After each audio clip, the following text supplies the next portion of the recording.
For decades, city builders have helped gamers play God, controlling the fates and fortunes of thousands while giving them control over everything from humble fields to entire planets. Rarely does a game within the genre get everything right, so that's why it's a big deal when one does. Hey there friends, it's Kodiak here. Welcome back to Legacy Gaming. Today, we're diving into Farthest Frontier, a brand new medieval survival city builder, to find out if it's worth your time.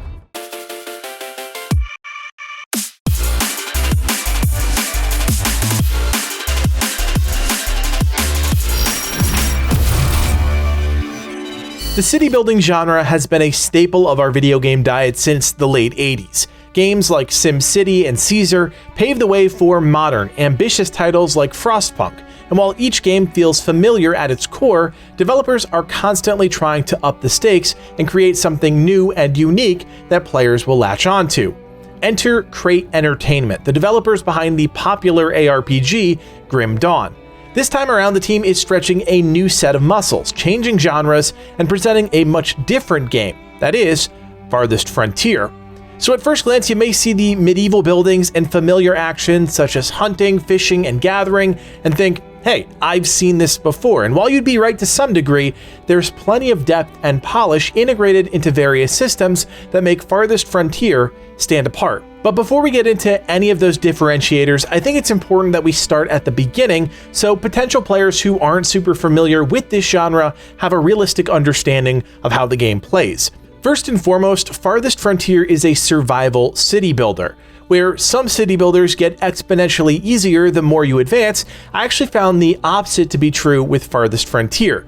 Keeping a small settlement of 20 people going was cake compared to running a small city with 100+ people. Things get complex. If you move too slow, you run the risk of falling behind some of the difficulty scaling happening behind the scenes.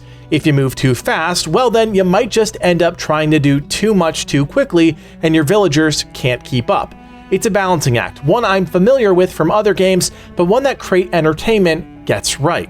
So back to the start of the game. First, you need to choose your difficulty. You have 3 options, which really boil down to easy, medium, and hard, but there's more depth there that can be customized further in the advanced options. The level of customization here isn't expansive, but it's great if you want a tailored experience. This is really important given that Farthest Frontier is a single-player game, a true offline single-player city builder. It's not you versus someone else or even you versus a leaderboard, it's just you versus you.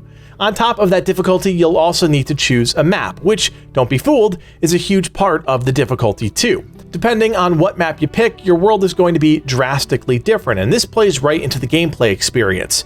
For example, the Lowland Lakes is a flat, lush map teeming with resources. Fertile lands, lakes filled with fish, wildlife everywhere, it's a true beginner's experience. By comparison, the arid highlands is the exact opposite. Barren and harsh, with land that's hard to tame and even harder to master. That being said, the devs are smart and make each map feel special in its own way. Again, for example, the arid highlands have tons of mineral deposits which you can use to advance your settlement or sell at the trader, providing you with a lifeline for other essentials the map may not provide. Okay, so you've got your difficulty, you've got your map, now let's dive into the game proper. The first thing you'll realize is that you have no starting base. Your scouts have checked the surrounding area, and it's up to you to determine where your adventure starts. This is a pretty big deal, at least for me, because it gives me, as the player, the opportunity to really think through the very first action that I take within the game. You can even use the game's overlay systems to determine things like land fertility and groundwater abundance, and believe me, that's a big deal, especially at the harder difficulties. Determining that location is really the stepping off point, because from here on out, things progress much as you'd expect a city builder would, but the devs refuse to hold your hand throughout that process. Even placing that first building, your city center, you have to work for. It doesn't just magically appear. Truth be told, I appreciated that because it helped me really get in the right state of mind to take on the challenges of the game. Now, much like any survival city builder, the beginning phases of your adventure are about trial and error, learning how to survive at the most basic level. You'll spend time designating trees and rocks for harvest, placing a few buildings to gather things like meat and berries, all the while coming to grips with the game's unique approach to food and food management.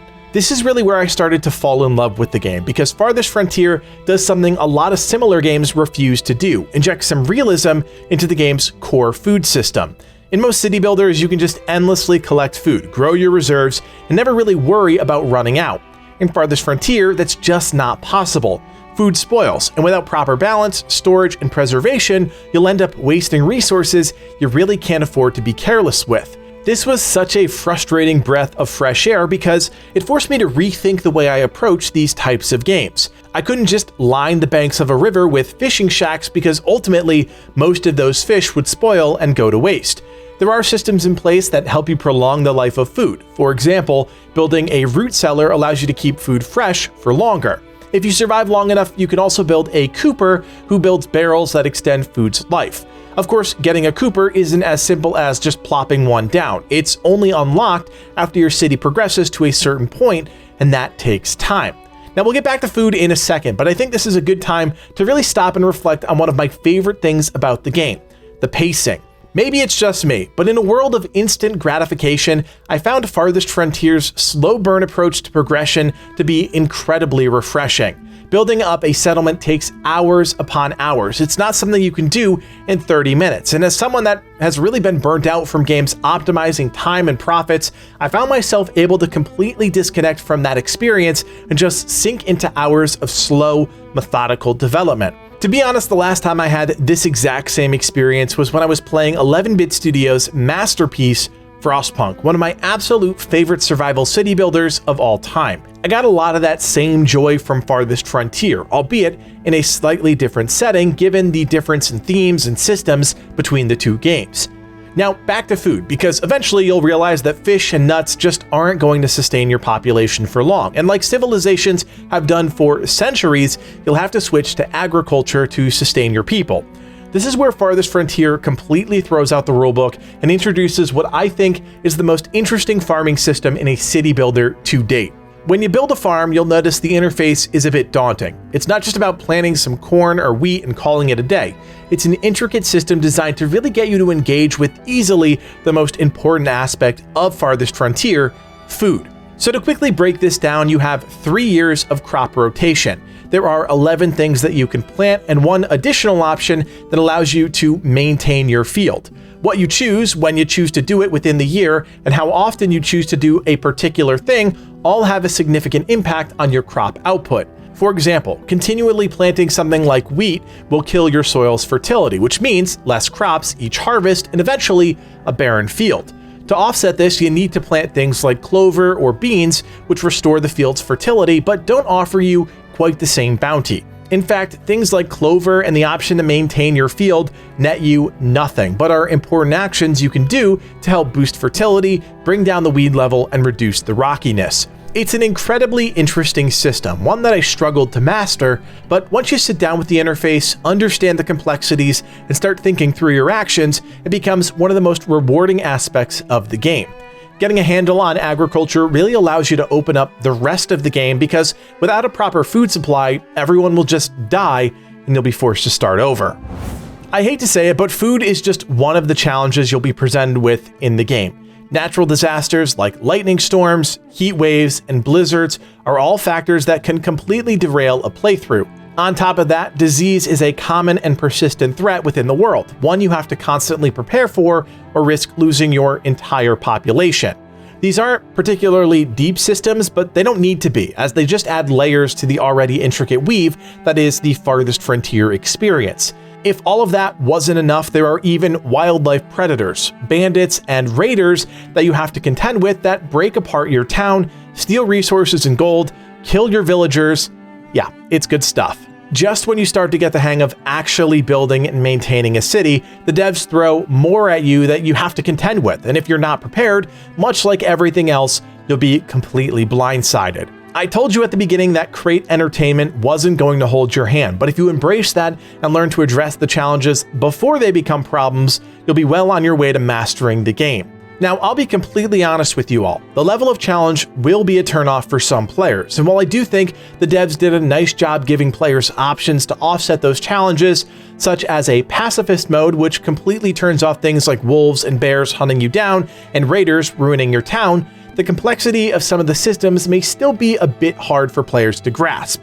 This isn't a knock against the game. As I've said, I enjoy the challenge, but if you're not mentally prepared for a slog, a rewarding one, but a slog, you might be a bit out of your depths. That being said, when Farthest Frontier launches into early access on August 9th, I can confidently say the game is already in a polished state.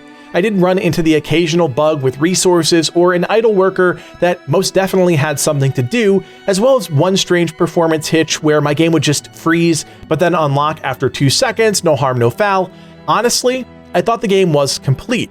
I even went so far as to reach out to the developers because I wanted to know what their plan was moving forward. They kindly respond to my email saying, throughout early access, alongside continued optimization and bug fixes, we'll be introducing a 5th tier of housing that showcases the wealth and splendor of your town. We also have plans for additional production buildings, many more decorations to embellish your settlements, and more. We look forward to working with the player community and seeing where the future takes us. Now, this is a nice broad statement that gives the team a lot of flexibility moving forward, but I do want to point out a few things that I personally just didn't like about the game. First was the way that the AI prioritized tasks, specifically around basic resources like wood and rock. There is a system in place that lets you choose which resource you want to harvest, but if you want to prioritize that specific thing, you have to click on each item individually and then click on a prioritize button. This becomes a real issue when you have multiple buildings in construction and harvest projects going on, and you're trying to prioritize what things happen in what order, because there's slightly limited functionality. You do get used to this and eventually just learn to live with it, but I think there's something more the developers could do here. A priority system like the one in Banished would do wonders for the game, because as it stands now, things are just a bit clunky. I also found that the web of buildings tied to progression was a bit uneven at times. For example, you can harvest ore like iron and gold in Tier 2, but can't do anything with it except sell it at a marketplace until Tier 3. I get it from a realism standpoint, but in terms of the flow of the game, it just didn't land with me. There are clear intentions behind the developer's choice to lock certain things behind each of the tiers, but it does disrupt the gameplay just a bit, at least for me. Now, this dovetails into how you actually unlock each new tier by upgrading your city center. Getting the resources is easy enough, but it wasn't until my 3rd or 4th city that I realized I needed to upgrade each of my shelters to homesteads and beyond by increasing the desirability of that area. This is done by adding decorative pieces like parks and gardens, as well as what's directly around your shelters. I like this system, but it does add another layer of complexity to the mix because those decorations, for the most part, cost gold, which you can really only get by taxation, which is frugal, or trading at a marketplace. Now, unlike other games in the genre, the marketplace isn't just a fun building to make some coin. No, it's literally essential to your progression. And while I love this about Farthest Frontier, it's just another thing to maintain, which increases the challenge. Again, love it. Give me the challenge, but it's a lot. And when thinking about the spectrum of players that might want to check out this game, it could be a bridge too far. Farthest Frontier works on so many different levels, and my griping aside, it's one of the most interesting survival city builders I've played in quite some time. The unique food management system, coupled with the incredible farming system, are engaging and really force you to think differently about how to approach your progression. Other things like the beautiful world, dynamic overlays, and easy to toggle info panels add a layer of polish and immersion to the game I truly appreciated as a player. As I said before, Farthest Frontier feels like a complete game, and with it launching into early access on August 9th, I have no doubt the developers will continue to make the game better, especially with input from fans. As someone that loves medieval city builders, that grew up in the golden age of the genre playing games like Stronghold, Farthest Frontier is a refreshing take on something that feels familiar, but still incredibly new. And if it's not already clear, Farthest Frontier is absolutely worth your time. You can pick up the game on Steam for $30, and the devs have already said they don't anticipate the price rising, so if you want to wait for a few more reviews to roll in, or a couple months of development post-launch, I get it, but don't sleep on the game. If you love city builders, especially ones that push your skills to the test, you'll love Farthest Frontier. Now, if you did find this worth your time review helpful or enjoyable, do me a solid and hit that thumbs up and consider subscribing. There are still plenty of big games coming out in 2022, and if you're looking for a new take on some of the year's biggest titles, we've got you covered. We also invite you to join us on Discord. We've got a great group of around 20,000 members, so if you're looking for a new community to interact with, check out the link below and join today. Finally, if you like everything we're doing here on the channel and you want to support us even more, you can do so by becoming a member. For just a couple bucks, you're helping evolve the channel, and take our community to that next level. Check out the join button below to learn more. My name is Kodiak, and from everyone here at Legacy Gaming, thanks for watching, and play on.